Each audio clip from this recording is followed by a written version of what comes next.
네, 이번에는 강릉을 연결합니다. 박민정 아나운서, 올여름 동해안 시군들이 대규모 인파가 몰리는 해수욕장의 여건을 감안해서 강화된 방역 수준을 유지하기로 했다고요? 네, 그렇습니다. 정부가 다음 달부터 코로나19 방역 제한을 대폭 완화하기로 하면서 이 해수욕장 방역 대책도 달라질지 관심이 쏠리고 있습니다.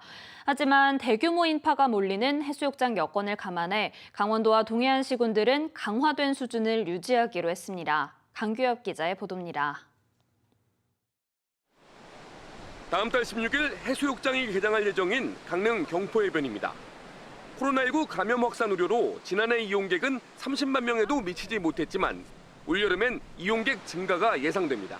올해는 백신도 이제 계속 진행이 되고 있고 거리 단계도 많이 완화되는 단계라서 이번 여름에는 저희 해수욕장의 경포에 많이들 찾아주셨으면 좋겠어요.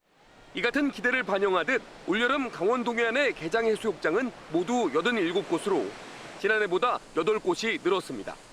지난 여름보다 더 많은 인원이 몰릴 수 있는 만큼 해수욕장에 대한 방역 대책은 더욱 강화됩니다. 이용 인원 적정도를 알려주는 혼잡도 신호등이 모든 해수욕장으로 확대됩니다.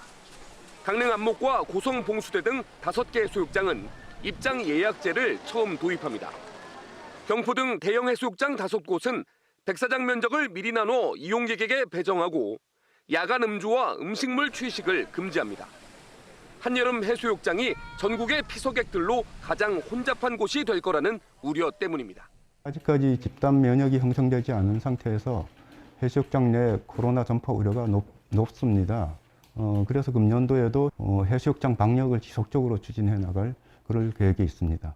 다만 백신 접종자가 해수욕장에서도 마스크를 쓰지 않아도 괜찮은지 등 세부 지침이 모호해 일부 혼란도 우려됩니다. 정부는 방역 기준을 완화하고 있지만 해수욕장 피서객 증가가 예상되면서 강원도와 동해안 지구는 코로나19 방역에 고심하고 있습니다. KBS 뉴스 강규엽입니다. 강릉 중앙시장이 전통시장 활성화를 위해 이용금액의 일부를 시장 이용권으로 되돌려주는 페이백 행사를 진행합니다. 이에 따라 이달 24일부터 다음 달 2일까지 강릉 중앙시장에서 물품 구입액에 따라 4만 원 이상이면 만 원, 7만 원 이상은 2만 원, 9만 원 이상은 3만 원의 시장 이용권을 받을 수 있습니다. 동해시 지역 문화관광 정책 개발을 전담할 동해문화관광재단이 오늘 출범식을 갖고 본격적인 운영에 들어갔습니다.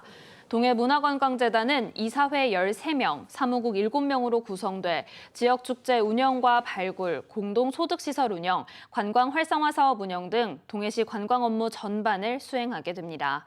지금까지 강릉이었습니다.